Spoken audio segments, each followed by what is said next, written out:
I recently just turned 18, and this is the age where you're supposed to officially become an adult and no longer be qualified as a kid anymore.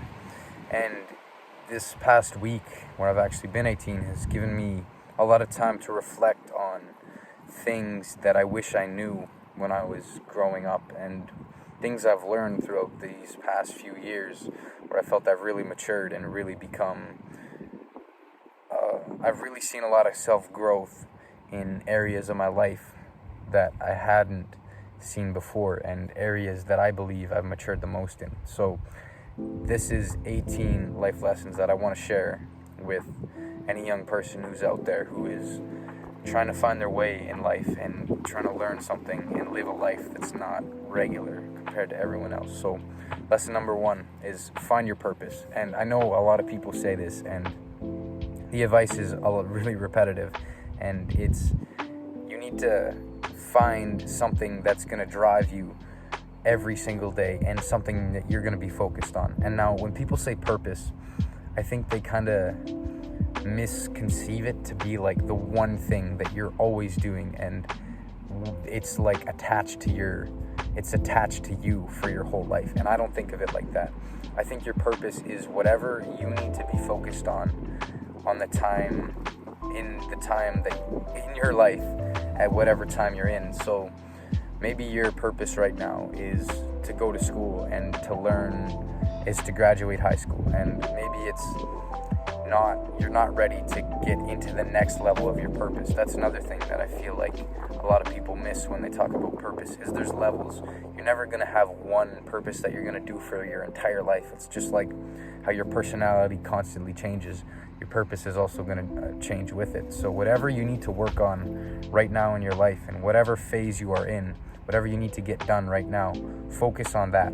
Don't try to be something that you're not ready for. That's another thing. If you try to do something that you're not ready for and you haven't achieved enough personal growth to be able to take on that challenge, then your purpose is not taking on that challenge yet.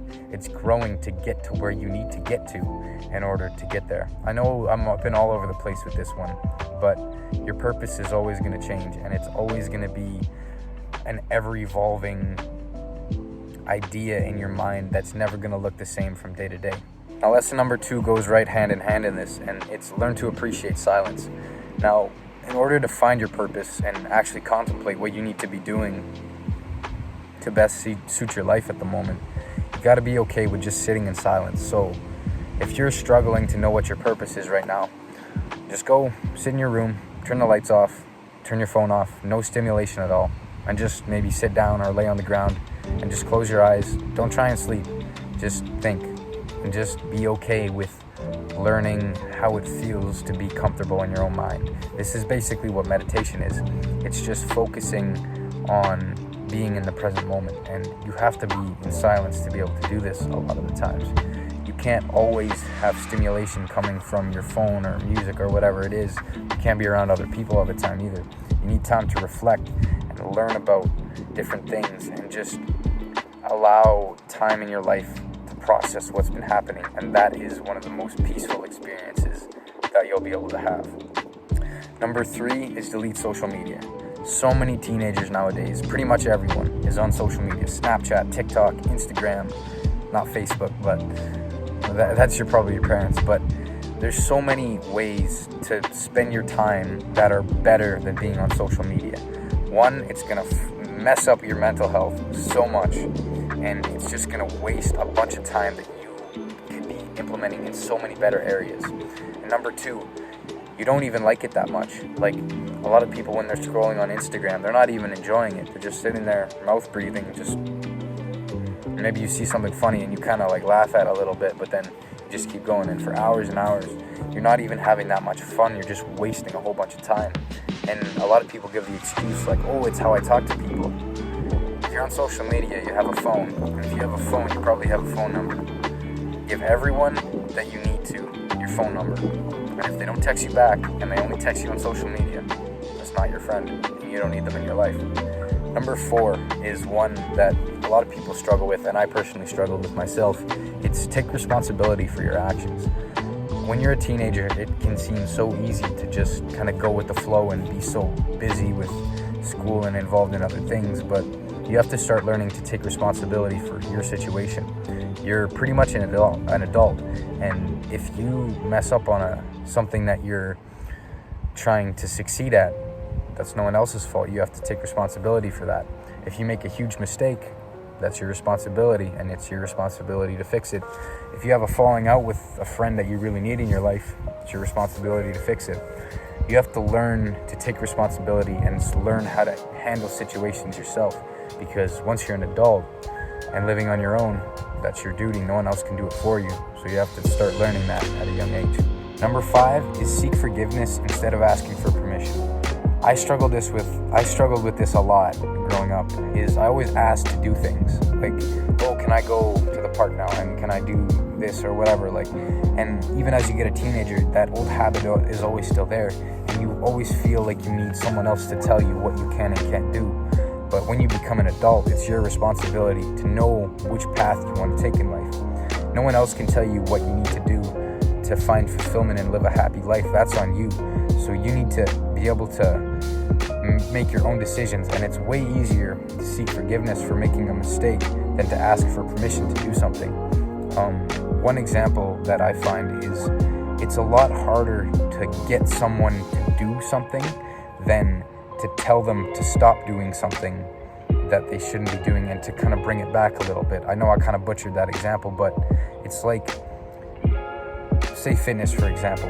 It's harder to push someone to actually start running than to tell someone who's trying to distance run to slow their pace down so they can maintain that pace over a longer distance. You kind of get what I'm getting at? You can't expect to always have someone else to tell you what to do, and you can't expect to succeed in life if you're not making your own decisions. Number 6 also comes with that. It's learn to love your mistakes. You're never always going to be perfect. Mistakes are what help you grow, and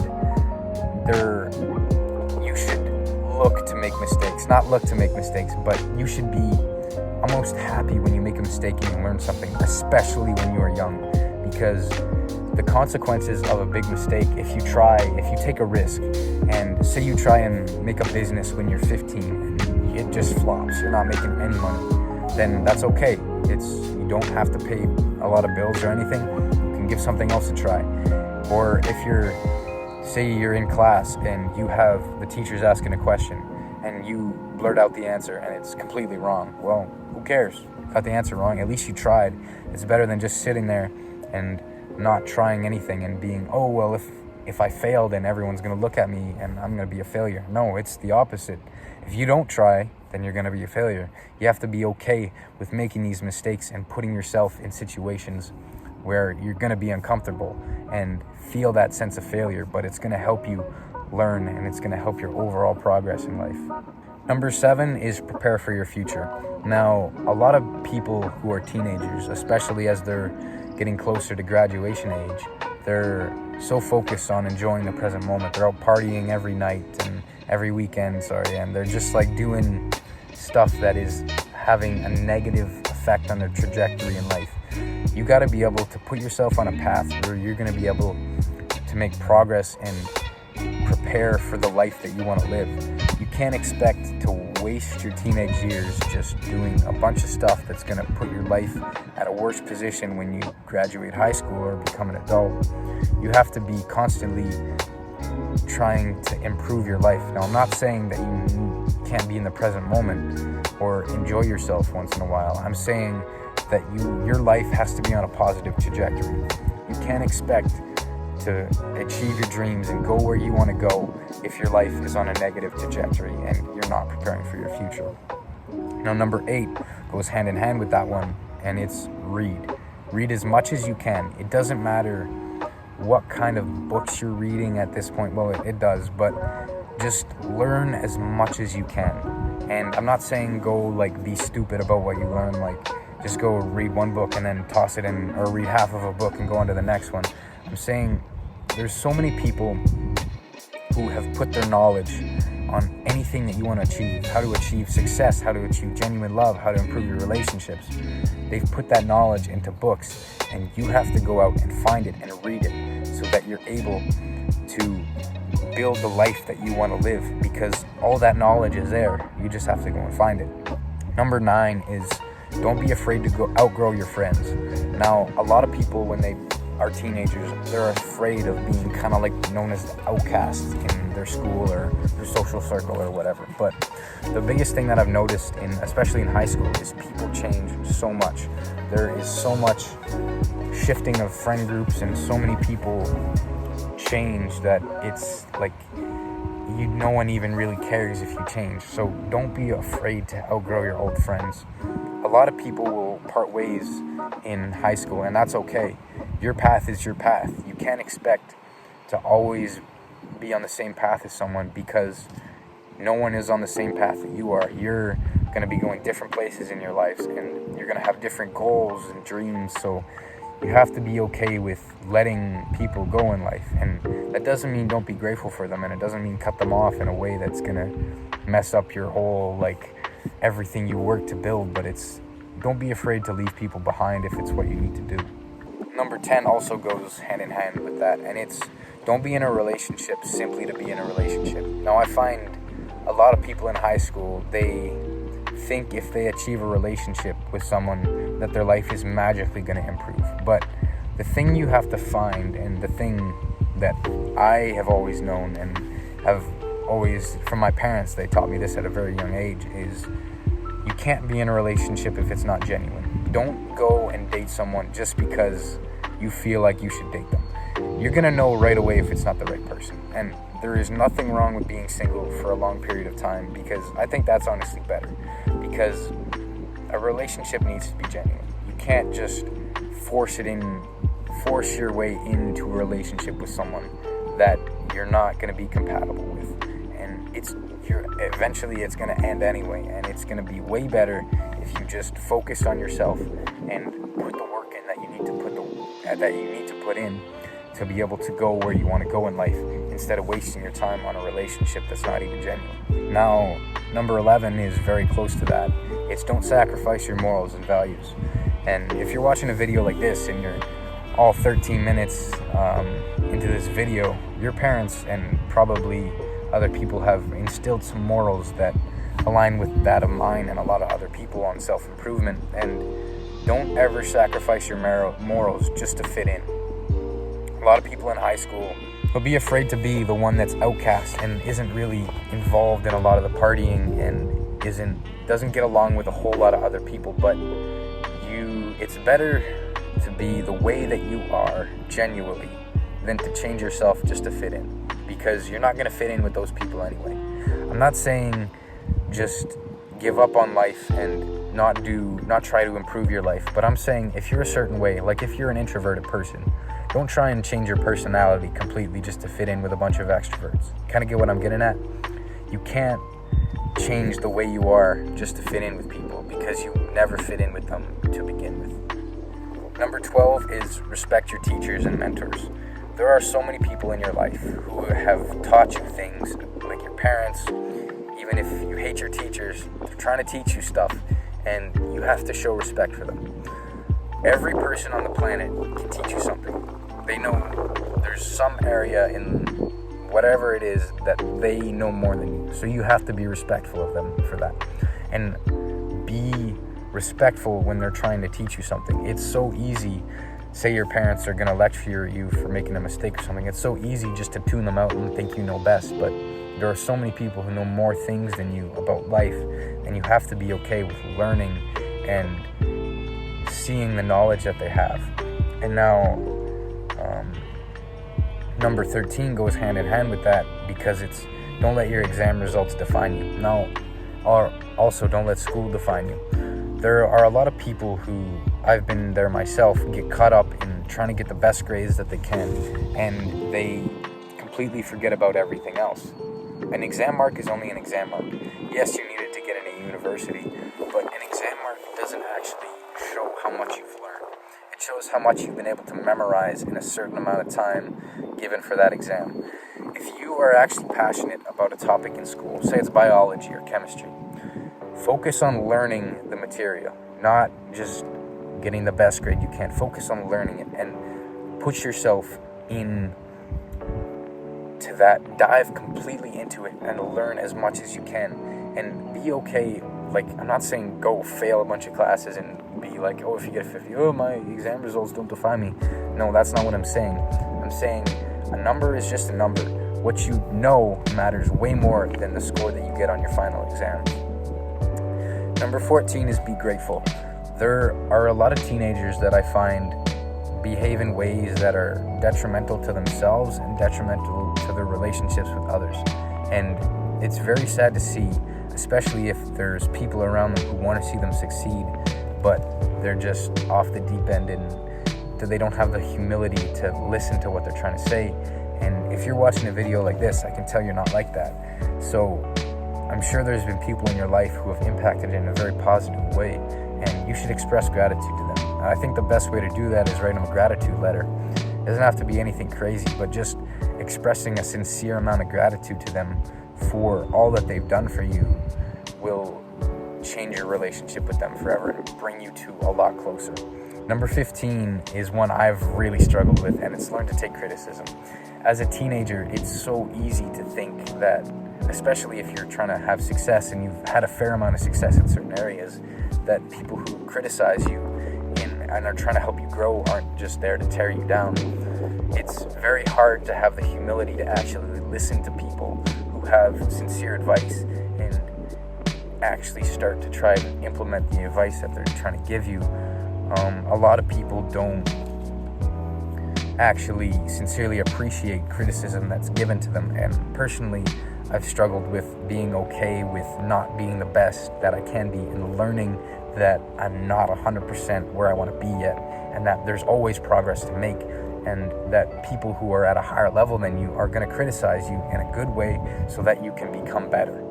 Number 16 is improve your posture. It's so easy to kind of be focused on what you're doing at the time, and so if you're on your phone or doing some work on your laptop, it's so easy to hunch over and get your chin like this, and you might not see the impact when you're 18, 19, 20, but when you're 45 and the hunchback of Notre Dame, you're going to wish you paid attention to your posture.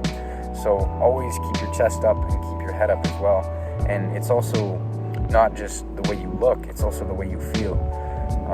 I think a lot of people, when they're hunched over and who kind of walk around like this, and they're very insecure and they don't have confidence in themselves. If you take a deep breath fully in your stomach and breathe it out, your shoulders go back and you feel way better. You feel way more proud. Stick your chest up, stick your chin up, and actually be proud of who you are and respect your posture.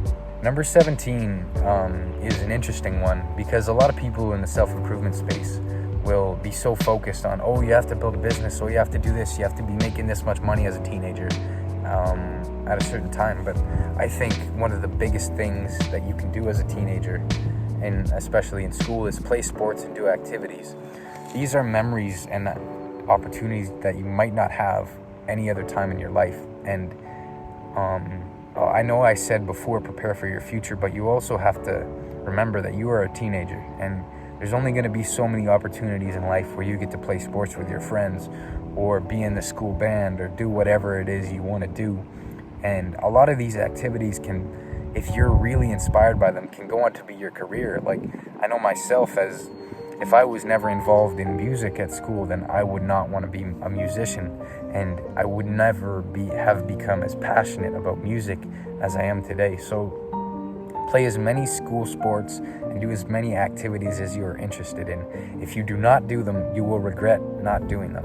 And it's better to have the experiences and maybe not spend as much time on building your business or studying, and play these sports so you have those memories. And you're also going to form relationships and friendships that are going to bring you closer than any other thing would have. The last one here kind of goes with that one, and it's enjoy your journey. I know as a young person on self-improvement, you're very goal-oriented and you really focus on your future. I'm the exact same way. But you have to remember to enjoy your moments and enjoy this time in your life, because it's something you're not going to get back. Your high school years and your years as a teenager are extremely valuable because they are really your formative years. You have to be conscious enough to make sure your life is going on a positive trajectory and preparing for your life, but you also have to be conscious enough to know that you need to enjoy this time in your life, because if you're not enjoying your time now, when are you going to find the time to do it? Right now you're not even living on your own, you're not paying your own bills as far as I know, and you got to be able to enjoy the present moment and enjoy your journey. This journey of life is not something that should be a constant grind. It should be a constant experience that you are grateful for and can appreciate each and every day. So as you move through your teenage years and as into adulthood, as I am, make sure you remember that you're never going to find peace unless you do it right now. So be sure to take some time to just enjoy the moment.